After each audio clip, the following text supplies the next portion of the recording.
자, 이제 18절을 한번 보도록 하겠습니다.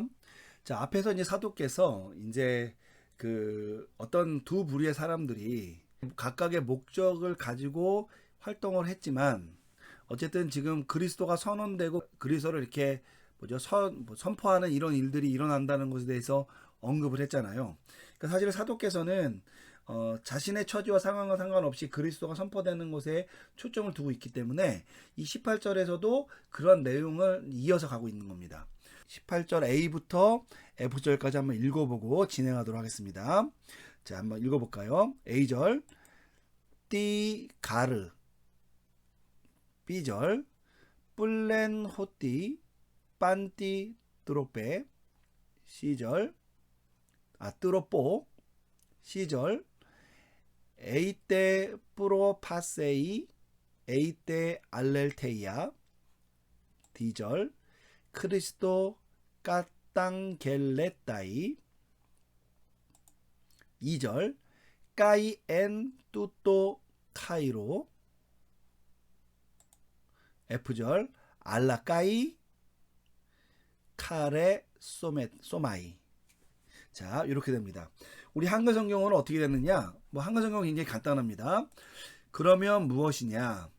겉으로 하나, 참으로 하나, 무슨 방도로 하든지 전파되는 것은 그리스도니 이로써 나는 기뻐하고 또한 기뻐하리라. 여러분, 사실은 이제 이렇게 우리말은 멋있게 번역됐는데 문장을 비교해 보면 특별히 전파되는 것은 그리스도니라는 이 표현이 헬러 문형과는 약간 의미가 좀 다릅니다. 그래서 여러분이 이제 한글과 헬러를 이렇게 비교해 볼 때 있잖아요.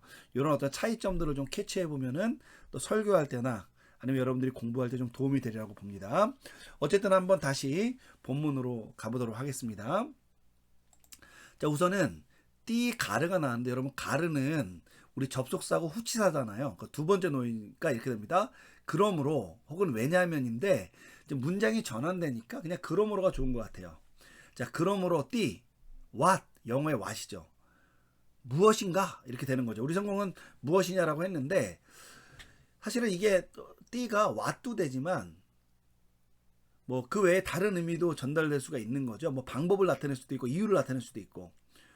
근데 이 경우에는 그냥 어떤 방법이나 이유보다는 어떻다라는 것이냐, 상황이 어떻다라는 것이냐 정도로 그냥 이해하시면 좋을 것 같아요. 자, 그러면 그 내용이 뭐냐면 바로 B절 이하에 나오는 것이 그 내용인데요. 이게 약간 문장을 읽다 보면은 이 문장이 역으로 되어 있다는 걸 좀 느끼게 될 겁니다. 그걸 한번 여러분들이 염두에 두고 한번 읽어보겠습니다. 자, 뿔렌이라는 단어는 2번에 보면 각 단어장 얘는 부사도 되고 접속사도 돼요. 근데 이제 그럼에도 불구하고라는 어떤 전환을 나타내기도 하는데 사실은 이제 문맥상 요거에 맞는 건지 아니면 그냥 단지라고 보는 것이 좋을지 좀 판단해 볼 필요가 있어요. 이제 그럼에도 불구하고라는 말이 되려면은 앞에 있는 내용과 이 B절 이하에 있는 내용이 뭐라 그럴까 좀 대조를 이루거나 하는 그런 맥락이 돼야 되는 거고요. 단지라는 표현이 되려면 이거는 그냥 자연스럽게 해석을 하면 될 것 같습니다. 자, 어쨌든 한번 두 가지를 염두에 두면서 보는데 여기 나온 단어 첫 번째 단어가 뭐냐면은 호띠예요. 여러분 호띠는 우리 아까 바로 직전에 영어의 대절같이 사용될 수 있다라는 표현을 썼잖아요. 하지만 꼭 그렇게만 쓰이는 건 아니고 얘는 두 가지 의미가 일반적으로 되죠. 예를 들면 호띠는 얘는 영어의 대절 목적을 나타내는 거 혹은 이유 이게 두 개를 나타낼 수 있어요. 그러니까 여러분 근데 여기서 영어의 대절을 나타내려면 이 목적절을 이끄는 동사가 등장을 해야 돼요. 그런데 이 주변에 아직은 동사가 없기 때문에 자연스럽게는 왜냐하면이라고 보면 좋을 것 같아요. 이렇게 되겠죠. B절에 보면 그럼에도 불구하고 뭐뭐이기 때문에 이렇게 혹은 단지 뭐뭐이기 때문에 이렇게 두 개 다 가능한 겁니다. 바로 뒤에 뭐가 나오냐면 빤띠 뚜로뽀 이렇게 이 단어가 나와요. 여러분 빤띠라는 단어는 우리 여러 번 나와서 하지 않지만 빠스 빠사빠네 얘가 뒤에 나온 단어가 남성 명사 형태니까 남성 단수 역격이에요. 성수격 일치하는 명사가 뜨로뽀입니다. 자, 뜨로뽀는 단어장 3번에 나온 것처럼 뜨로포스라는 이 방법의 의미를 나타내는 명사의 남성 단수 역격이에요. 그래서 빤띠가 성수격이 일치해서 이 단어를 한정하는 건데, 여러분 방법이니까 얘는 꼭 굳이 뭐 예를 들면 누구누구에게 이렇게 해석할 필요가 없고요. 수단이나 방법을 나타내는 것이라고 이해하시면 돼요. 그래서 우리 오른쪽에 16쪽 맨 위에 B번에 보면은 제가 방법의 역격이다라는 표현을 써놨잖아요. 혹은 수단의 역격으로도 볼 수 있는데 뭐 꼭 그렇게 볼 필요는 없고 그냥 방법의 역격 정도로 이해하시면 될 것 같아요. 자, 어쨌든 자, 그럼 이렇게 되겠죠. 모든 방법으로, 모든 뭐 방법들로서 뭐 이런 식으로 이해하시면 되는 거죠. 그 내용이 어디 나오냐면 바로 C절에 나오는 겁니다. 우선 여기에 보면은 A 때라는 단어가 나와서 영어에 either or 이런 뜻이에요. 이거 혹은 이거. 자, 이게 바로 이제 요 단어인데요. 그럼 이 둘 중에 하나가겠죠. 자, 우선은 프로파세이예요. 자, 프로파세이는 여러분 여기 상고격 명사인데요. 프로파시스라는 명사에서 온 거고 여성 단수 역격 형태입니다. 얘는 허식과 거칠의 혹은 핑계 등의 의미를 전달하고요. 자, 그리고 또 오와 그 A 때가 나왔으니까 혹은 알렐테이아. 여러분 알렐테이아는 뭐 여러분 다 알고 있는 단어잖아요. 그죠? 얘는 진리. 근데 여러분 얘네 둘 다 뭐예요? 격이. 역격이잖아요. 역격. 그러니까 여러분 지금 얘네 둘이가 역격인데 또 A 때가 나왔다는 말은 뭐냐면 요 앞에 나온 요 모든 방법과 관련해서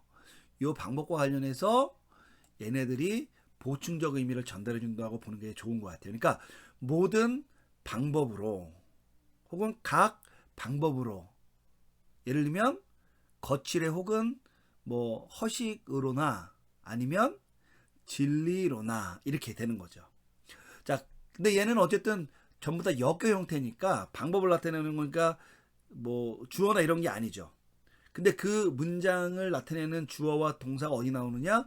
바로 D번에 나오는 거예요.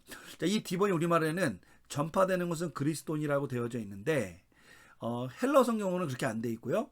크리스도 까땅 겔레 따이가 돼서 그리스도가 주어가 되고요. 남성나도 주격으로 까땅 겔레 따이는 우리 아까 한번 앞에 나왔지만 얘는 까땅 겔로라는 이 단어에 현재 수동태 직설법 단수 3인칭으로 공포하다 선언한다니까 이렇게 되겠죠. 그리스도가 선언된다 이렇게 되는 거죠. 이렇게 되겠죠. 여기 B, C, D를 해석하면 그리스도는 모든 방식으로 혹은 각 방식으로 허식이나 혹은 거칠애든 진리든 간에 모든 방식으로 그리스도가 선포 혹은 공표되기 때문에 이렇게 되는 거예요. 그러니까 이 앞에 있는 요 플랜이 이제 그럼에도 불구하고라고 할 수도 있고 단지 이렇게 선포되는 일 때문에 라고 해석될 수도 있어요. 자, 어쨌든 요까지 문장이 끝났는데 이 뒤에 보니까 뭐가 나왔냐면 이번에 까이라는 단어가 나왔어요. 여러분 까이라는 단어는 그 일반적으로 그리고라는 뜻이 되지만 사실 여기에 지금 그리고라는 의미가 나올 필요가 없기 때문에 이 경우에는 부사적으로 뭐뭐도 역시라는 의미로 해석하는 것도 괜찮은 것 같아요. 그럼 이렇게 되겠죠? en tutto 이것 안에서조차도. 그러니까 여러분 이것 안에서조차도니까 이것까지라도 그죠? 이것까지라도 카이로 나는 기쁘다 이런 뜻이 되는 거예요. 여러분 이것 안이라는 이 말은 뭐냐면은 앞에 나온 어떤 내용을 가리키는 수가 있는 거죠. 뭐 예를 들면은 멀리는 이런 사람들이 각자의 목적과 형편에 따라서 복음을 전하는 내용. 가깝게는 B절부터 D절에 나온 것처럼 허식으로 하나 진리로 하나 간에 어쨌든 그리스도께서 전파되는 것 혹은 선언되고 공표되는 요것에서라도 내가 기쁘다는 거예요. 그러니까 여러분 사실은 항상 그리스도가 전포되고 선언되는 것이 항상 좋은 일로 좀 그 긍정적인 방향으로만 선포가 됐으면 좋겠지만 그런 것이 아니더라도 어떤 모양이든 간에 그리스도가 선포되고 있고 그리스도가 공표되고 선언되니까 이러한 방식으로조차도 바울은 기뻐할 수 있다라고 얘기하는 거죠. 그러니까 사실은 바울이 굉장히 솔직한 심정을 전달하는 거예요. 자, 그런데 여기서 이제 기뻐하는 것으로 끝나지 않고요. 요 단어 기뻐하다는 것은 7번을 보시면 되겠고 F절에 보니까 알라 까이라는 게 나와요.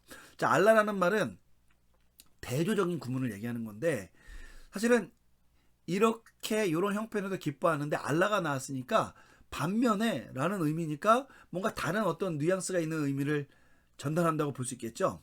근데 뒤에 보니까 다시 무슨 단어가 나오냐면 카레 소마이라는 동사가 등장해요. 여러분 카레 소마이라는 동사의 기본형은 우리 방금 우리 2절에서 봤던 카이로 동사가 이곳의 기본형이에요. 그럼 얘는 기뻐하다는 뜻이잖아요. 근데 형태는 뭐냐면 미래 수동태 직설법 단수 1인칭이니까 우리말로 하면은 나는 기쁘게 될 것이다. 결국은 기쁘게 되는 거니까 뭐예요? 결국은 나는 기쁠 것이다 라고 얘기하는 거예요. 자, 그럼 이렇게 되겠죠? 이러한 것으로서도 나는 기뻐한다. 하지만 나는 미래에도 계속 또한 기뻐할 것이다. 이렇게 되는 거죠. 여러분, 여기 나타난 요 까이가, 그죠? 요 까이가 이 앞에 있는 까이와 연결돼서 지금도 기뻐하고 대신 미래도 기뻐할 것이다. 까이까이라고 보는 것이 나을 수도 있지만 사실은 그러려면 요 알라라는 단어가 들어오면은 알라라는 단어를 설명하기가 좀 어려워요. 그래서 이것도 그냥 요 까이가 엔 뚜또를 이렇게 뭐 모모도 역시라고 보충해 준 것처럼 얘도 기뻐하기까지도 할 것이다. 이런 식으로 의미를 보충하는 것으로 보는 것이 뭐 굉장히 좋을 것 같습니다. 어쨌든 여러분 이런 형식으로 사도께서 지금 앞에 나왔던 내용들을 이제 보충적으로 설명을 해주고 있다라고 보시면 되겠습니다. 우리가 이제 본론 부분에 이제 들어가서 사도께서 자신이 그 쇠사슬 가운데 또 메인 가운데 이렇게 있는 상황에서도 그가 이 복음이 전파되는 어느 그런 상황 때문에 기뻐하고 또 그것으로 인해서 또 감동을 느끼고 한다는 얘기를 이야기하고 있잖아요. 근데 사실 이 내용이 우리가 이미 다 알고 있는 내용이지만 헬러 문용으로 보면은 이게 약간 우리말과 이것이 잘 어영이 맞지 않아서 우리가 헬러어만 보면은 그 의미를 어떻게 구성해야 될지가 참 복잡합니다. 게다가 이제 분사가 여러 번 등장해서 그 분사를 어떻게 해석해야 될지 또 가끔씩 생략 용법이 등장해서 그 생략하는 부분을 어떻게 처리해야 될지 여러분이 조금 이 생각을 좀 많이 하셔야 돼요. 그 여러분들에게 제가 한 가지 이제 부탁드리는 것은 이렇게 저를 통해 저와 함께 이렇게 강독을 하는 수업을 했지만 여러분들이 이 부분을 한번 이렇게 성경 구절을 노트에 써서 한번 해보고 같이 또 동영상을 통해서 한번 들어보고 또 여러분이 또 다시 한번 스스로 노트에 새로 써서 이것을 한번 이해될 수 있을 때까지 또 나를 자신을 이해시키는 방식으로 설명을 해보면 그것이 이제 여러분들의 헬라어 실력을 많이 이제 성장시킬 거라고 생각합니다. 여러분 수고하셨습니다.